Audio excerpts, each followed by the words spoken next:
Karibu mtazamaji wa Bahari Media, na hii ni Bahari Online TV, lakini pia pamoja na Bahari Online TV ipo 97.5 Bahari FM Radio, na moja kwa moja leo tuko na msemaji wa Chama cha Mapinduzi CCM Zanzibar, Comrade Hamisi Mbeto.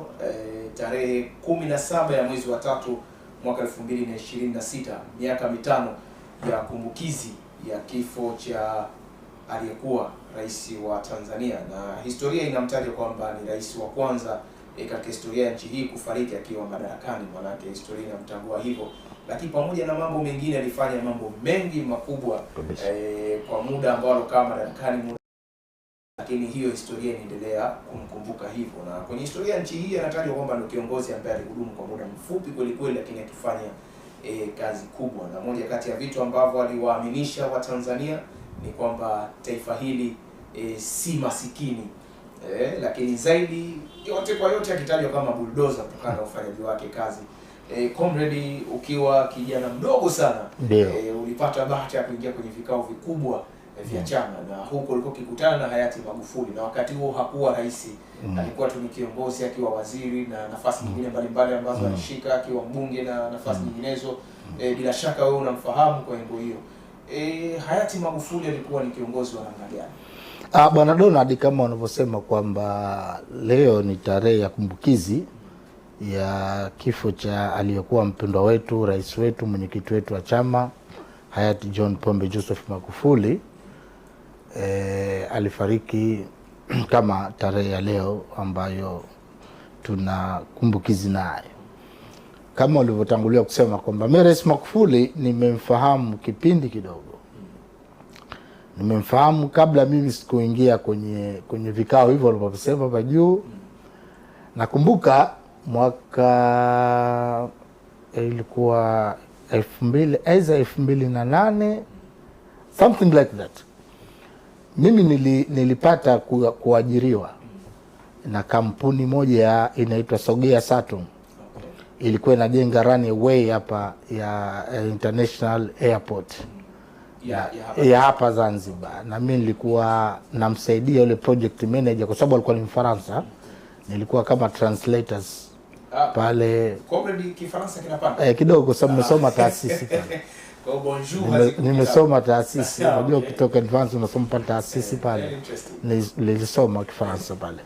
Sasa nilikuwa pale airport kipindi kile wale wa Faransa wanajenga ile runway pale, nilikuwa kwa pale. Sasa nilikuwa mimi karibu sana na project manager, ambapo nilikuwa natumika kama mkalimani baadhi ya wafanyakazi wa wengine walikuwa hawajui Kifaransa, for translation kutoka Kiingereza Kifaransa au Kiswahili. Bahati nzuri nafasi ile ya pale ililipa nafasi ya kutumwa chuo kikuu cha Dar es Salaam katika faculty ya ardhi nadhani. Sasa unajua katika engineering hiza kujenga unakuwa material haya yanapima. Ilionekana wakati wanajenga runway ile ya airport, ikawa kokoto za Zanzibar zikawa hazina viwango, mawe yake yana kama jasi kwa standard za nimepata engineer wa kusoma kwa vitendo. Kwa maana hiyo sasa wao wakawa wanaagiza kokoto, mawe yale majabali kutoka Dar es Salaam ama kutoka sehemu ya bara. Sasa ikawa zile sampuli mbalimbali zikiwemo udongo, vifaa. Hapa Zanzibar kulikuwa hakuna maabara kubwa ya kupima hizo sampuli wakati huo. Nadhani ilikuwa ni 2008. Sasa mimi nikanatuma kupeleka zile sample pale Mlimani pale Dar es Salaam pale chuo kikuu cha Mlimani, kitengo cha ardhi. Sasa kipindi kile Magufuli nadhani alikuwa anafanya master ama PhD yake. Nikanakutana naye sana, na kipindi kile alikuwa tayari alikuwa waziri wa nadhani wa ujenzi. Sasa nikanakutana naye sana, na kwa kuwa alikuwa anafanya vizuri nikawa navutiwa sana. Kwa hiyo nikaenda pale na mkuta akiwa anafanya tafiti zake, research zake. Nadhani alikuwa I think kama alikuwa anafanya master ama PhD yake.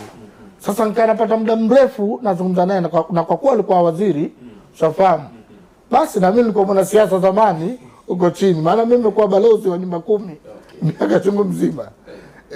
Basi tukawa tunazungumza pale, wala hatujajua kama tutakutana katika nafasi nyingine. Kwa vile mimi Magufuli nimeanza kumjua tangu wakati huo. Baadaye sasa mwaka 2012 nikachaguliwa kwa mjumbe wa halmashauri kuu ya taifa, nikaa mjumbe wa NEC. Kwa maana hiyo Magufuli hakuwa mjumbe wa halmashauri kuu ya taifa, alikuwa waziri. Kwa maana kikao chake kilikuwa kikubwa, kwa mujibu wa wabunge wanakuwa wajumbe wa mkutano mkuu wa taifa. Lakini Magufuli alikuwa, kuna kipindi na Rais Kikwete, hapa nampongeza sana, alikuwa mara kwa mara Rais Kikwete huwa anawaita mawaziri kwenye vikao vya NEC kutoa ufafanuzi juu ya utekelezaji wa ilani ya utekelezaji katika kipindi chake cha uongozi Rais Kikwete. Na mimi nilikuwa ni mjumbe wa halmashauri kuu ya taifa. Kwa maana hiyo mawaziri wengi tu walikuwa wanakuja kwenye vikao vya NEC kufafanua mwelekeo na jinsi utekelezaji wa ilani katika zile tunachagua zile sekta muhimu kabisa. Na ikumbuko Bwana Dona ni kwamba tulikuwa na miundombinu, ilikuwa ni kiu kubwa sana.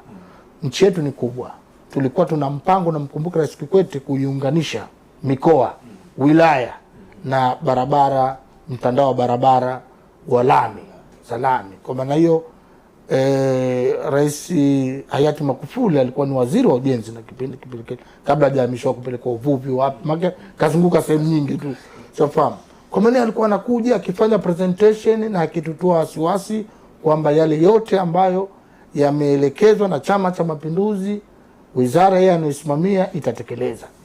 Kwa maana nilimjua hapo. Baadaye bahati nzuri 15 akabahatika kuwa rais, akaingia kwenye mchakato ule, akabahatika kuwa rais, na bahati nzuri si muda mrefu akakabidhiwa kijiti cha mwenyekiti. Pia nikafanya naye kazi akiwa yeye mwenyekiti wa CCM, mimi ni mjumbe wa halmashauri kuu ya taifa.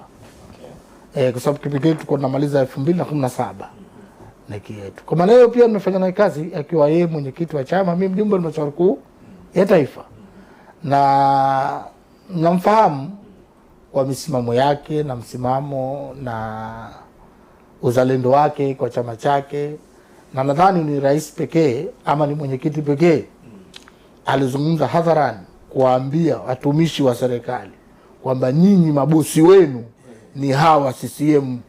Na reality ni kweli, kwa sababu hakuna serikali inaokwenda kuomba kura kwa wananchi. Chama cha Mapinduzi ndio kinakwenda. Donald, mnatuona wakati ukifika hawa wote wanakuwa wanasubiri mwezi huu ndani tu.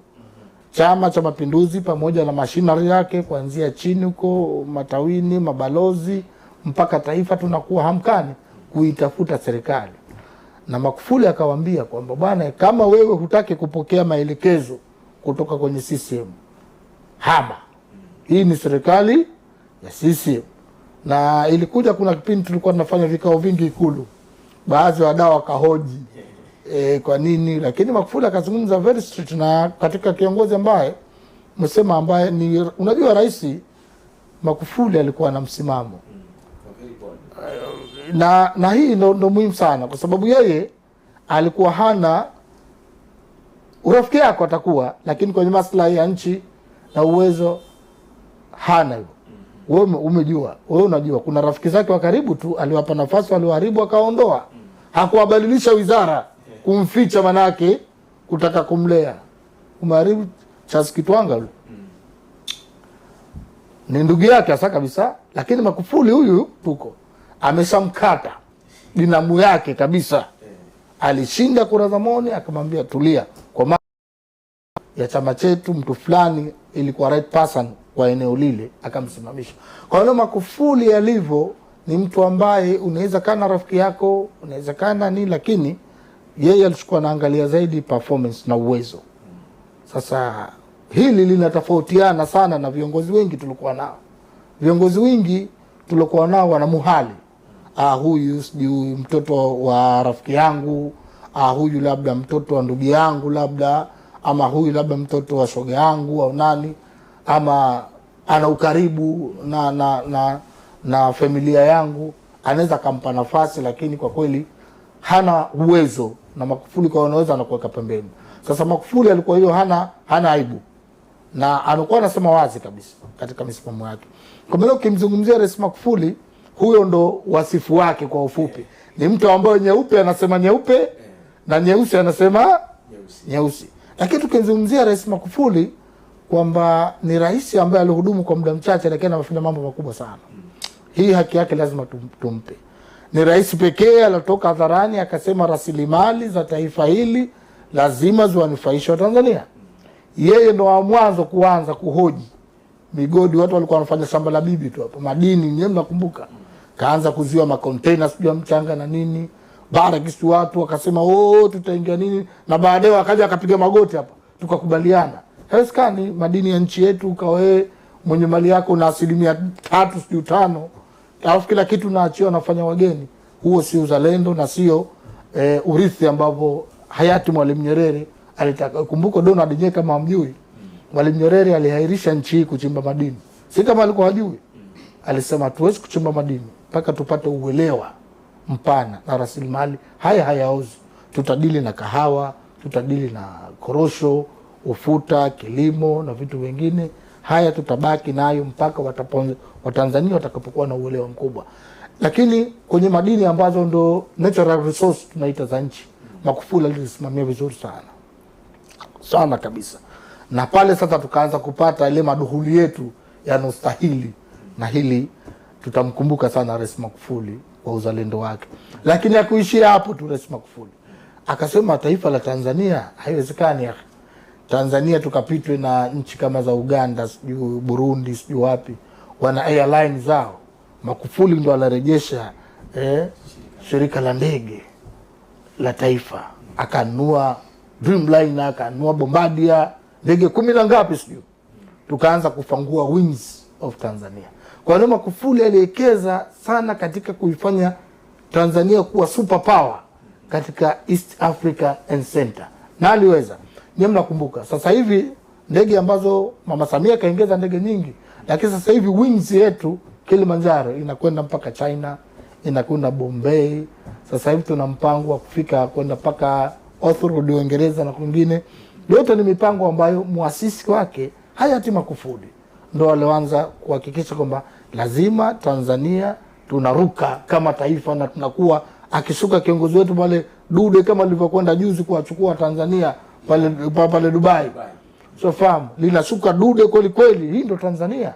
Kwa maana haya yote lazima tuyaseme kwenye kumbukizi yake ya hayati Magufuli. Ukiacha hiyo, Rais Magufuli yeye ndo alianzisha miradi mikubwa ambayo ilishindikana kila mtu kuitia mkono.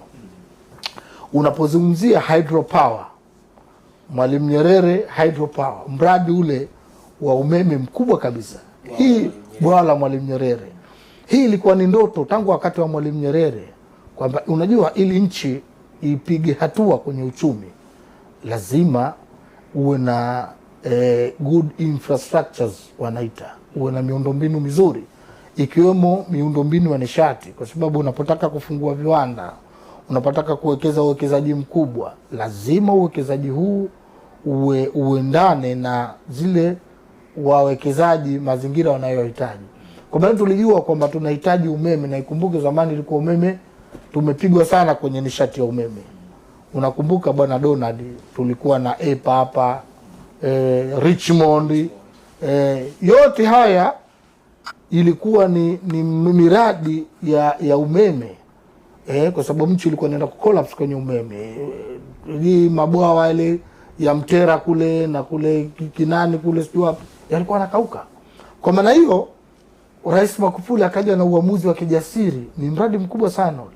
Akaanza akasema lazima tuanze. Alhamdulillah ikaanza, hakufika pahala Mungu kamchukua, lakini Mama Samia kakamilisha ule mradi. Leo kwa taarifa yenu kwamba Tanzania sisi hatuna shida ya umeme. Tunao uwezo wa kuzalisha umeme na kuziuzia nchi zote unaziona za Afrika Mashariki, na bado tukana reserve ya umeme. Tunaweza kuwauzia mpaka Afrika Kusini umeme.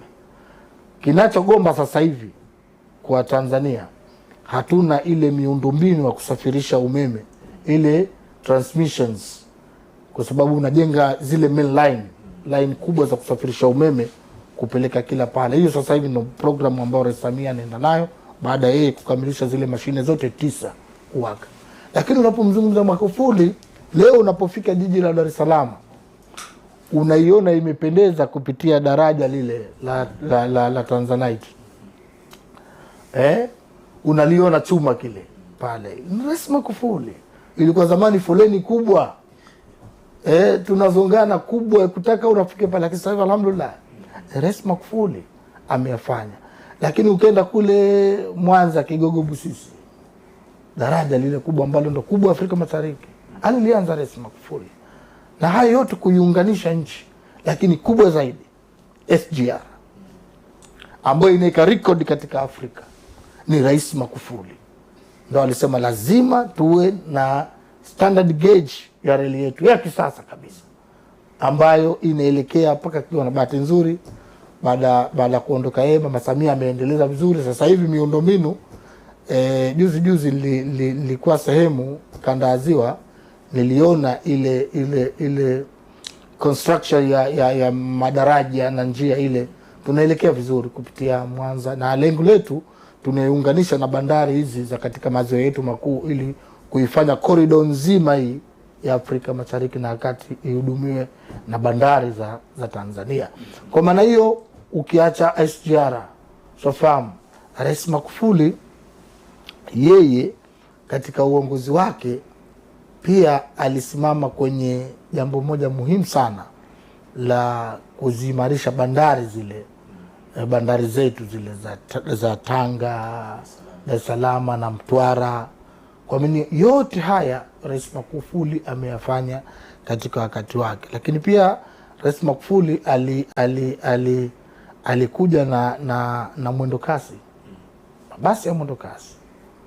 Umeona kuja na hayo mabasi ya mwendo kasi, na sasa hivi yanaendelea kutanuka.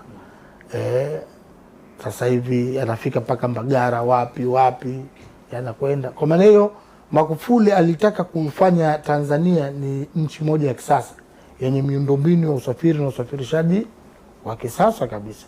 Kwa maana hiyo tunapozungumzia Rais Magufuli, lakini pia hatuwezi kuacha katika swala la kuimarisha ukusanyaji wa mapato na kupiga sana vita rushwa. Kumbuka wakati wake wao wafanyakazi hewa wengi, watumishi hewa, lakini Magufuli alikuwa hakubali matumizi ambayo ya kiholela. Magufuli ukisoma masuala ya manunuzi kama sisi tulosoma, kuna kitu kinaitwa value for money. Value for money, thamani ya ule mradi.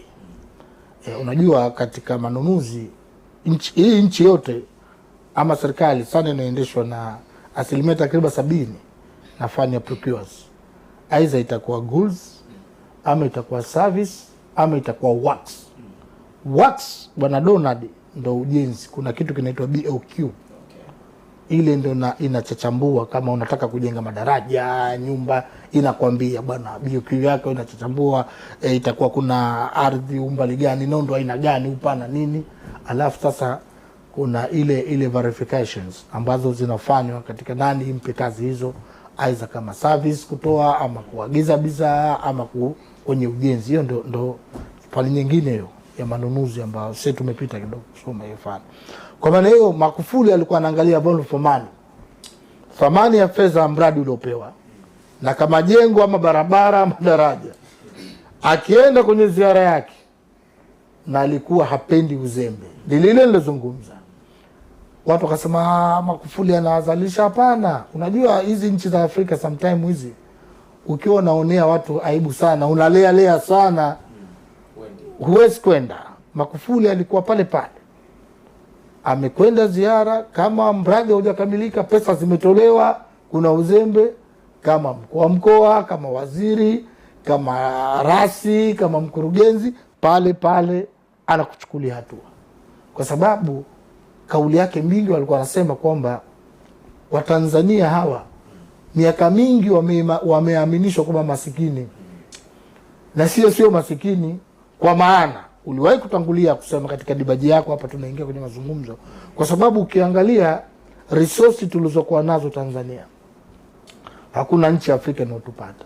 Kuna watu wana dhahabu nyingi tu, wana almasi nyingi kama Sierra Leone, lakini sisi hakuna madini ambayo tulikuwa hatuna hapa. Mpaka sasa hivi tuna uranium huko kusini ambao watu ndio wanapigania huko.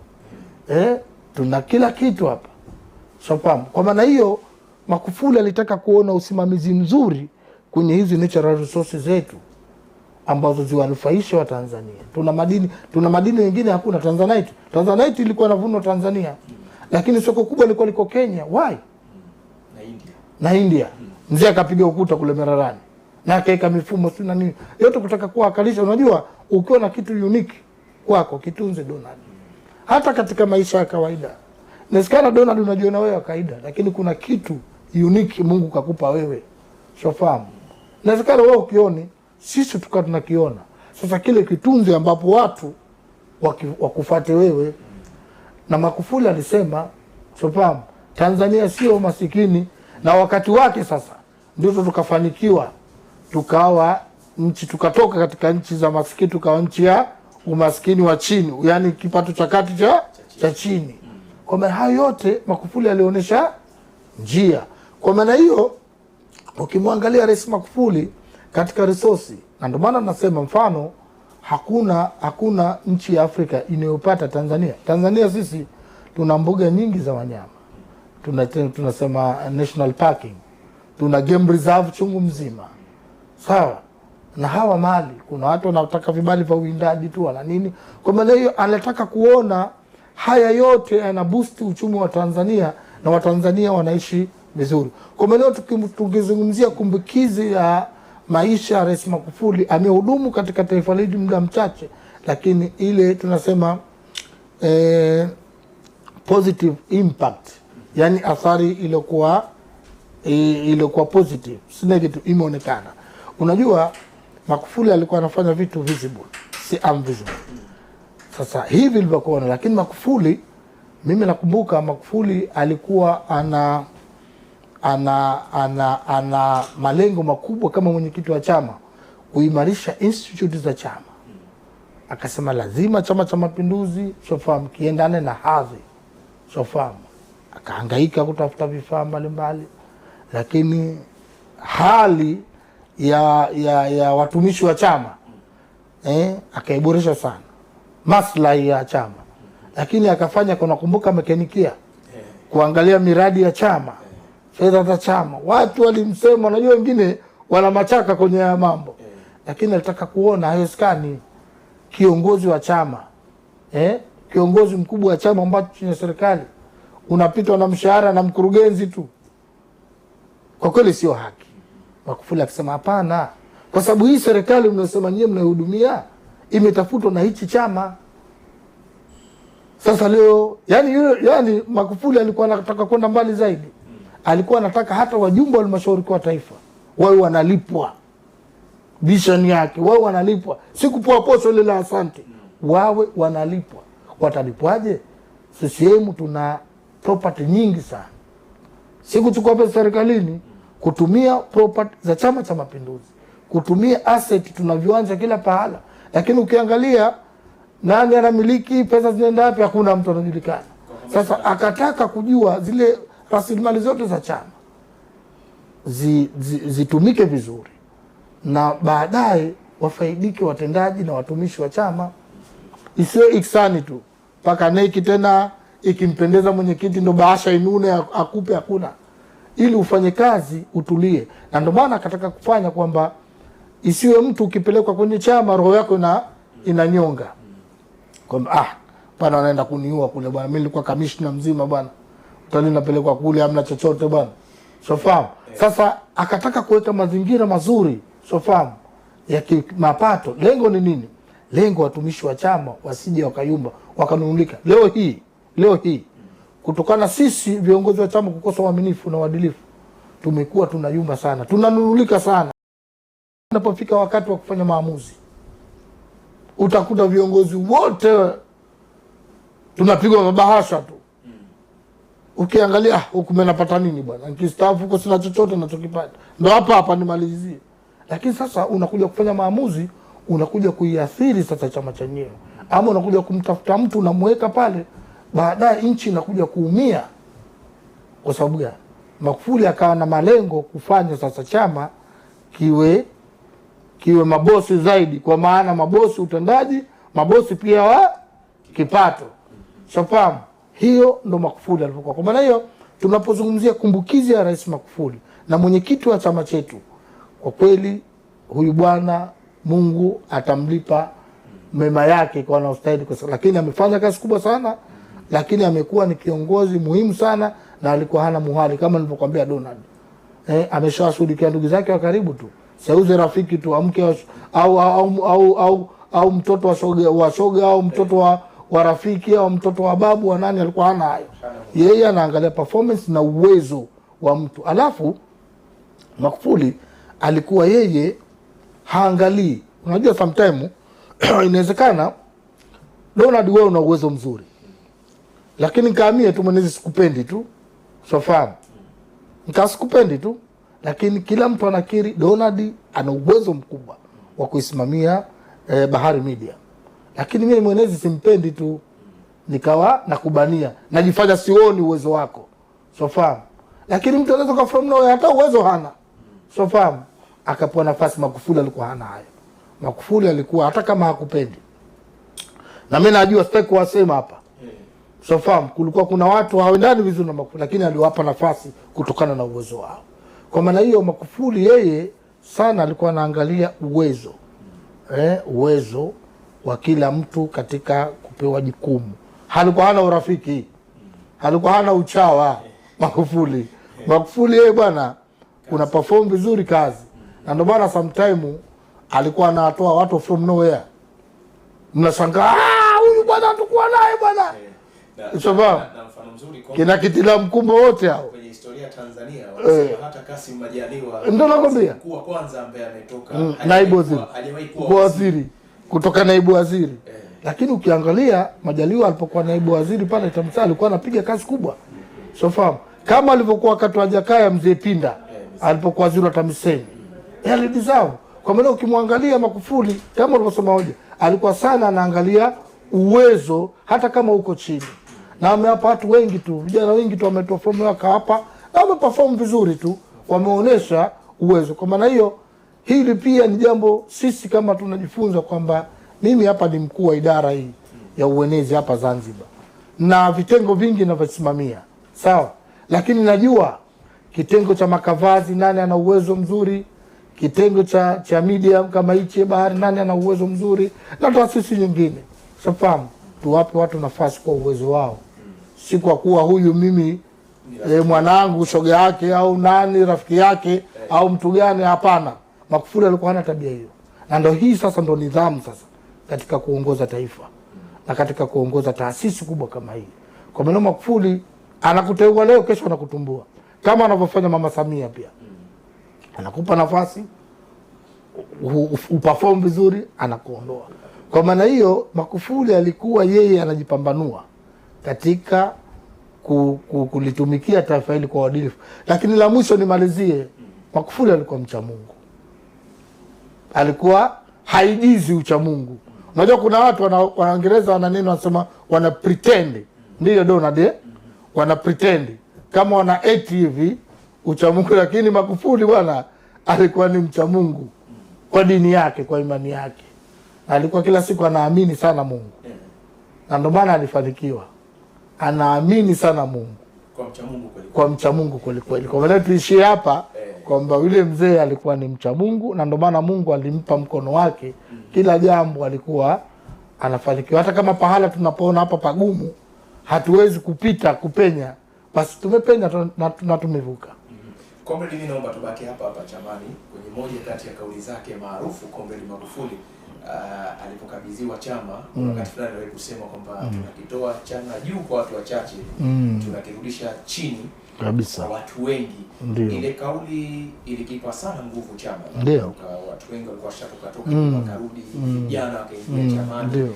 Lakini kwa upande wenu nyinyi chamani, ile kauli iliwapa nguvu kiasi gani? Ilitupa nguvu sana, kwa sababu unajua taasisi ya CCM ni taasisi kubwa, na tunachokosea sana sisi kwamba kufikiria labda ukiwa kiongozi wa kitaifa ndio wewe unajua ama una uwezo kuliko walikuwa tawini huko chini. Hapana.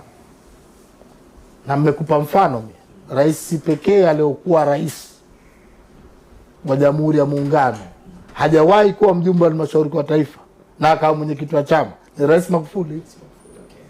Rais Magufuli hajawahi kuwa mjumbe wa halmashauri kwa taifa wakati anachaguliwa kuwa mwenyekiti, lakini wabaki wote hao walikuwa wajumbe wa kamati kuu, walikuwa wajumbe wa halmashauri kwa taifa. Sawa. Lakini tizama jinsi alivyofanya reform kwenye chama. Na chama kushika hatamu na kuheshimika kuanzia chini mpaka juu. Magufuli alikuwa haogopi kupa shati la kijani wala kuisoma CCM katika functions zozote za serikali. Na alikuwa anawaambia kabisa wazi kabisa, CCM ndiyo mabosi wenu na ndio yenye serikali na ndio uhalisia. Amesema tena. Kwa maana hiyo wakati wa Magufuli alijitahidi, lakini unajua kati ya kufanya haya mambo kuna mengine utapatia 100%, kuna mengine atokosea, lakini binadamu na sisi tuna mitazamo tofauti. Wengine watasema kaja kaua chama, sio kaja hivi na hivi, lakini mitazamo yake. Lakini yeye alikuwa na nia njema kuifanya CCM si nafasi za watu fulani. Maana katika Donald kuna watu walijiwekea nafasi kwamba nafasi hizi za watu fulani tu. Ukitaka wadeki watu fulani tu. Ukitaka wajumbe mkutano mkuu watu fulani.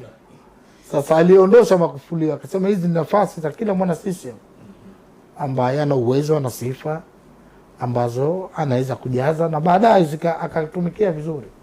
Kwa maana hiyo Rais Magufuli na mwenyekiti wa chama leo tunafanya kumbukizi yake tarehe 17 mwezi wa 3 tangu kuondoka kwake. Amehudumu muda mfupi lakini ameyafanya makubwa mengi, na mengine awamu ya 6 hii imeendelea kukamilisha ambayo aliyoanzisha Rais Magufuli. Na Rais Magufuli jambo ambalo kama halina faida na nchi analikataa, hata kama hilo limeanzishwa na nani. Unanifahamu Bwana Donald? Kama jambo analihisi hili halina faida na nchi, basi atalikataa hata kama lilianzishwa na nani. Au ndio uongozi, unalikataa, unatoa sababu kwa nini hili naona bora twende hivi. Huyo ndo hayati John Pombe Joseph Magufuli, mtoto wa Chato aliyolala pale Chato. Viongozi ambao wameongoza taifa hili kabla ya hayati Magufuli wengi walikuwa kimtaja baba wa taifa kwamba mtawala alikuwa lakini kwenye moja kati ya mikutano mikuu ya teuzi rais wa sasa wa Zanzibar wakati akiwa mgombea yeye alimtaja Magufuli na akisema kwamba ataiongoza Zanzibar kwa namna ambavyo Magufuli alikuwa akiongoza. Inaonekana wazi kwamba alikuwa kimhusuru. Kwa hivyo namna ambavyo unaangalia Daktari Mwinyi ameongoza miaka 5, ameingia tena kwenye miaka yake 5 mingine, unamlinganisha vipi na hayati Magufuli? Rais Mwinyi amejaribu kuvaa viatu vya Magufuli na vimemtosha. Vimemtosha kwa sababu gani? Kwa sababu kwanza Rais Magufuli alikuwa hataki mradi wa muda mirefu. Hataki project itakayochukua miaka mingi. Anataka kuona matokeo ya haraka. Tunaamua kujenga barabara, basi muda mfupi watu watumie barabara. Tunaamua kujenga shule, na ndivyo alivyofanya Rais Mwinyi. Kwa maana Rais Mwinyi viatu vya Magufuli vimemtosha na kuwa mentor kwa mtu kama yule, kwa sababu siku zote nasema Donald hapa, nchi inajengwa kwa miundombinu. Tunakwenda Asia, tunakwenda Europe. Leo tunasifia Europe zimejengwa, unaangalia miundombinu yao bora. Ukiangalia usafiri wa public uko vizuri, kwa maana labda mabasi yako vizuri. Ukiangalia hata zile taxi zao ziko vizuri. Unafahamu? Ukiangalia usafiri wao wa ndege, unakwenda pale airport international ya nchi zao, madege yamepangana zile sababu. Kwa maana huko ndipo alipokuwa anaelekea Rais Magufuli na ndipo Rais Mwinyi alipokwenda. Na ndio maana tunataka ukienda ukikuta metro unazikuta kweli.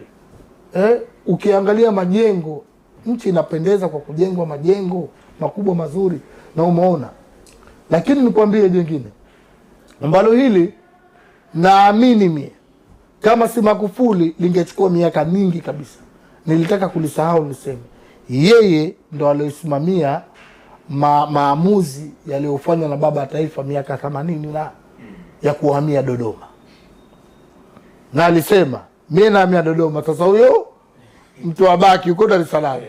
Leo unaiona Dodoma inavyojengwa, inavyobadilika. Nani leo utampa kiwanja Dodoma atakataa? Ndio katikati ya nchi sasa. Katikati ya nchi. Lakini waamuzi ule wasema itakuwaje bwana, miundombinu haijakamilika. Akamwambia hapana. Tutahamia Dodoma. Na tumehamia Dodoma. Sasa hivi tulianza na ofisi zile chache ndogo ndogo kidogo. Tuliwapa jeshi ile JKT na zangu tujengee. Sasa hivi tunajenga magorofa katika ofisi inabadilika. Ukienda Mtumba sasa hivi mji wa kiserikali unabadilika. Ukija zako mjini Dodoma sasa hivi imekuwa hadhi. Asipofanya vile Magufuli tungekuwa mpaka leo tuko Dar es Salaam. Nakwambia mimi kwa dini yangu na leo mmefunga. Lakini Magufuli alisema lazima tutimize takwa la kisheria, kwa sababu tangazo la kuhamia Dodoma la serikali limetolewa tangu wakati wa baba taifa kwenye gazeti rasmi la serikali. Tukaa tunasuasua tu hapo, tunaenda tunachokonoa kidogo tunarudi. Lakini mwanamume akisema tunahamia Dodoma, na kweli tumehamia Dodoma. Nikuulize Donald, makao makuu ya nchi na serikali wapi sasa? Dodoma. Kila mtu yuko wapi? Dodoma. Sasa huyo ndo Magufuli. Tukimwacha Dr. Mwinyi, tarehe 19 ya mwezi wa 3 mwaka 2021 Rais Samia Suluhu Hassan aliapishwa kuwa rais wa kwanza mwanamke wa nchi hii. Na sikumbuki vizuri, ipo kiongozi mmoja alizungumza akasema Rais Magufuli haachi kutushangaza, manake tangu akiwa yuhai ameenda alama, lakini hata anakufa anaacha alama kuacha kwamba rais wa kwanza mwanamke nchi hii ni Mama Samia, yani uongozi wake huo. Rais Samia amefanikiwa kwa kiasi gani kuendeleza maono ya hayati Magufuli na kuendeleza zile ndoto ambazo Rais Magufuli alitamani kuiona Tanzania? Kwa kweli hapa lazima tuseme ukweli kwamba tunapaswa kumshukuru Mungu sana na kuwashukuru viongozi wetu wakuu wa wakati ule. Wakati unajua mfumo wa katiba nchi yetu, rais akitoka sehemu moja ya Jamhuri ya Muungano, makamu anatoka sehemu nyingine. Kwa maana maamuzi ya wakati ule yaliyofanywa na mkutano mkuu kumshauri Rais Magufuli amteue Mama Samia kwa mgombea wake mwenza, kwa kweli lilikuwa jambo la busara sana. Kwa taarifa yako Donald, kama kuna kasi ambayo iliyofanyika kubwa sana ya kutimiza matakwa ya Rais Magufuli ni Rais Samia. Hiyo miradi niliyosema yote Mheshimiwa Magufuli aliacha 25%, mengine 30%, yote Rais Samia kaikamilisha na kaanzisha mapya. Kwa maana hiyo Rais Samia amefanya kazi kubwa sana. Tena tumpongeze na tumuombee Mungu amuhifadhi yule mama. Amefanya kazi kubwa sana, na ndio maana hata system yake ya uongozi Rais Samia kama Magufuli. Mama Samia ukimzingua maneno yake anasema tutazinguana. Wewe ni kuulize tu. Kisabadilisha baraza la mawaziri mara ngapi? Ndio style ile ile. Kwa sababu hawa viongozi wote wanataka kuona nini? Performance. Si kuona sura tu. Performance. Ukifanya vizuri anakupa big up. Ukikosea atakwambia. Kwa maana leo Donald, ukiangalia Tanzania tumepiga hatua kubwa sana. Si hapo tu. Mama Samia kashoot katika ukusanyaji wa mapato. Juzi nilikuwa nazungumza na rafiki yangu kamishna mkuu wa TRA, Yusuf Mwenda. Rafiki yangu sana. Tangu alipokuwa kwa TRA hapo. Anawaambia Mwenezi, katika kipindi ambacho Tanzania tuna hakiba ya fedha ya kutosha ni kipindi cha Rais Samia. Sasa haya lazima yasemwe. Unafahamu? Kiongozi umseme vile vitu ambavyo anavyofanya. Lakini leo Donald, nenda na mimi natoa challenge hapa. Nenda TIC, Tanzania Investment Center, tangu tupate uhuru. Kipindi pekee wawekezaji wengi na mitaji zaidi ya $1 trillion zimeingia Tanzania wakati wa Rais Samia. Wakati wa Rais Samia kilimo hichi ndio kimeimarika zaidi. Tangu Rais Samia ingia madarakani hatakuwa kukumbwa na njaa hapa Tanzania. Tanzania sasa hivi kwa taarifa yako tuna uwezo kuilisha nusu ya Afrika. Ndio maana tukaanzisha hifadhi ya taifa ya chakula. Leo Rais Samia kabadilisha, sasa hivi hatuna mazao haya ya biashara kama kahawa na haya ya chakula. Mazao yote yamekuwa biashara. Huyo Rais Samia. Lakini kaongeza ndege 15 Rais Samia. SGR sasa hivi kwa taarifa yako Donald, Ukiacha mabehewa haya ya kusafirisha abiria, sasa hivi tunakuja na SGR ya kusafirisha mizigo. Huyo Rais Samia. Lakini leo ukiangalia, huna utakokwenda kata kijiji, hukuti shule nzuri, hukuti zahanati nzuri, utakuta vitu vyote hivyo. Huyo ndo Rais Samia. Sasa hivi SGR tunaelekea Mwanza na Kigoma. Huyo ndo Rais Samia. Na wakandarasi wote usapita. Leo Rais Samia amekamilisha mtandao wa barabara wote. Sasa hivi barabara zote zimeunganika na mikoa na wilaya. Sasa hivi tunamalizia kwenye halmashauri nchi nzima. Huyo ndo Rais Samia. Lakini Rais Samia huyu, na mimi nawaambia ndugu zangu wa kanda ya Ziwa, ndio alikamilisha daraja lile kubwa. Nyote mnaona. Lakini Rais Samia huyu Rais Samia, yeye tangu ilipozama MV Victoria, nakumbuka ni meli 96.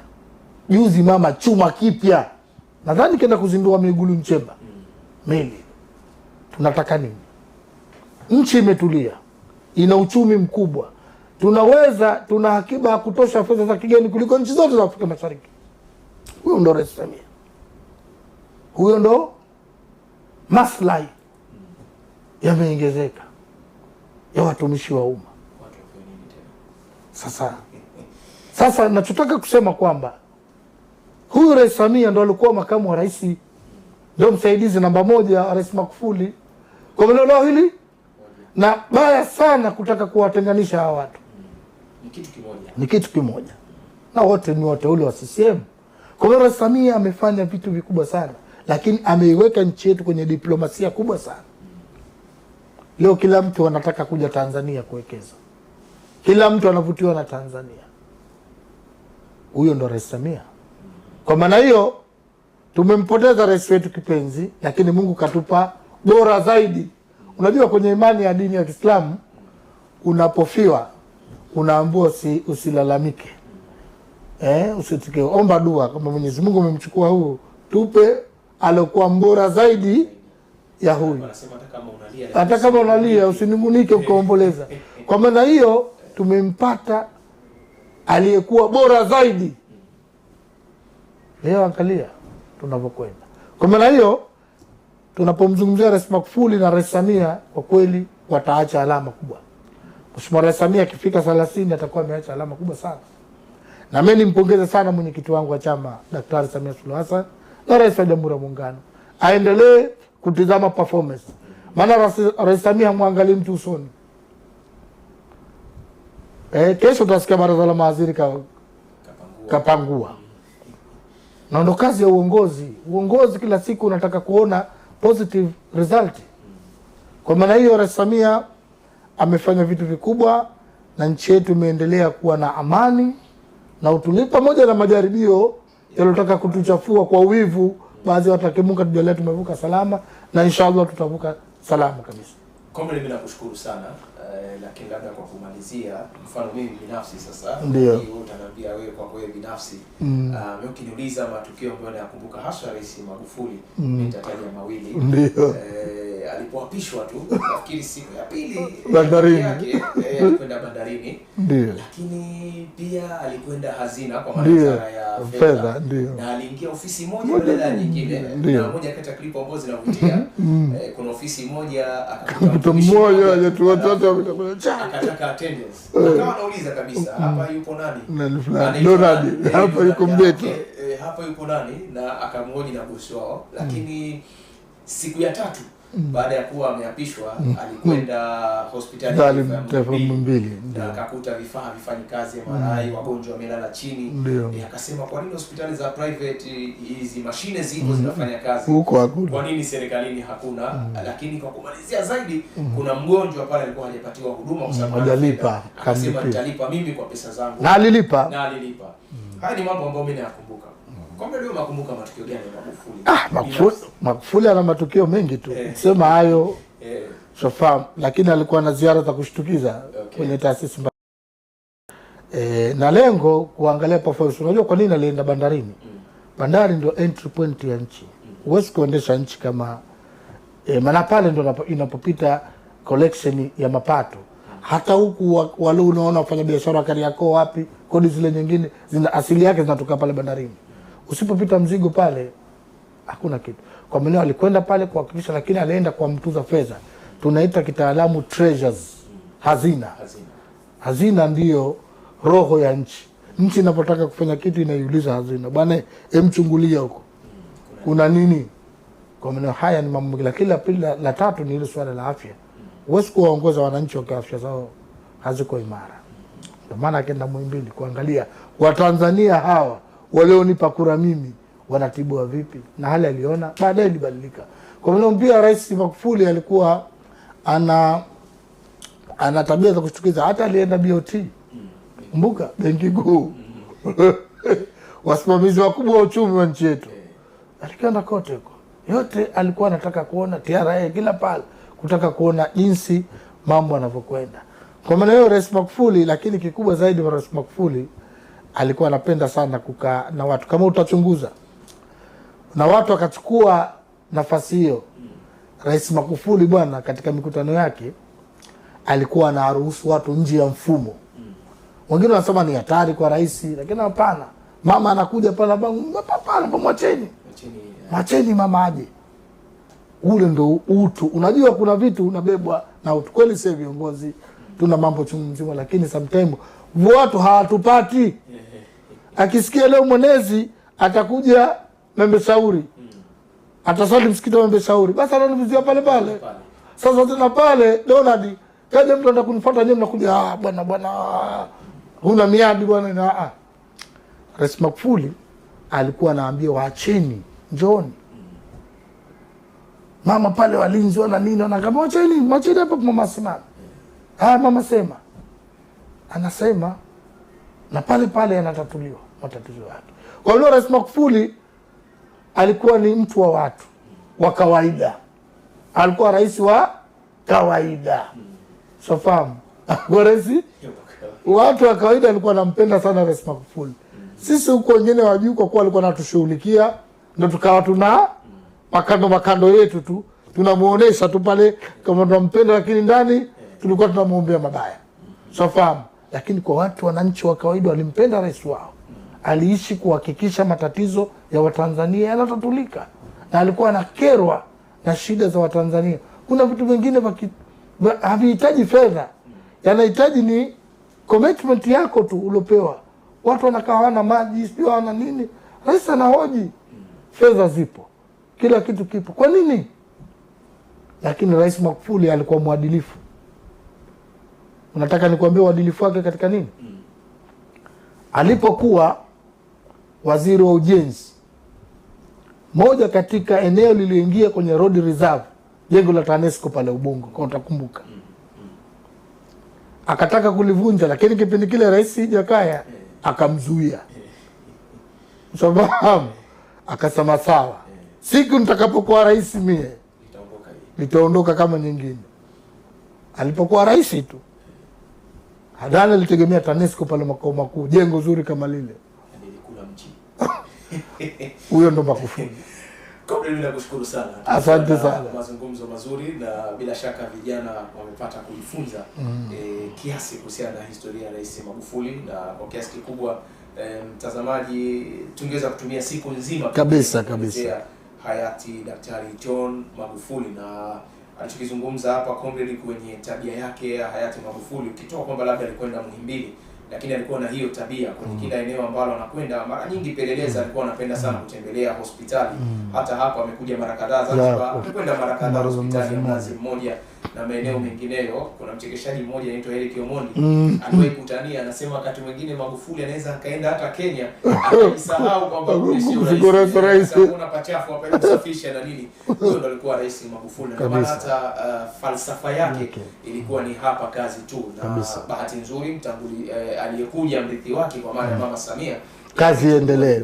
Sema Jamhuri ya Muungano wa Tanzania, kazi iendelee. Lakini sasa hivi kazi na utu tunasonga mbele kuonesha kwamba nchi hii itajengwa na watu ambao wanafanya kazi na hakuna longolongo. Na bahati nzuri viongozi wote ambao wamekuja baada yake wote wamechukua hiyo falsafa ya kufanya kazi. Tunamwona Daktari Hussein Ali Mwinyi amekuwa akifanya hiyo kazi.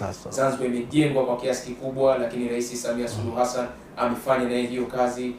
Tanzania inajengwa kiasi kikubwa, lakini kwenye ule utu ambao tunaozungumza, kile ambacho alikuwa kifanya Rais Magufuli, hata mama amekuja naye amekifanya kwa ubora zaidi. Kwa maana tunaona kuna ile kampeni ya kisheria ya msaada wa mama zilitolewa takwimu hapo, unaona kwamba watu wengi sana wamesaidika. Kwa hiyo kile ambacho alikianza hayati Magufuli, viongozi ambao wamekuja baada yake wamefanya na wao kwa ubora mkubwa na kwa uwezo mkubwa sana. Kwa hiyo tunaweza kusema kwamba miaka 5 ya kumbukizi ya hayati Magufuli, viongozi ambao wamekuja na wao wamemtendea haki, wamefanya kwa uwezo mkubwa sana na mambo mengi makubwa ambayo tunayaona. Basi mtazamaji wa Bahari Online TV, mimi nakushukuru sana na uwe na siku njema.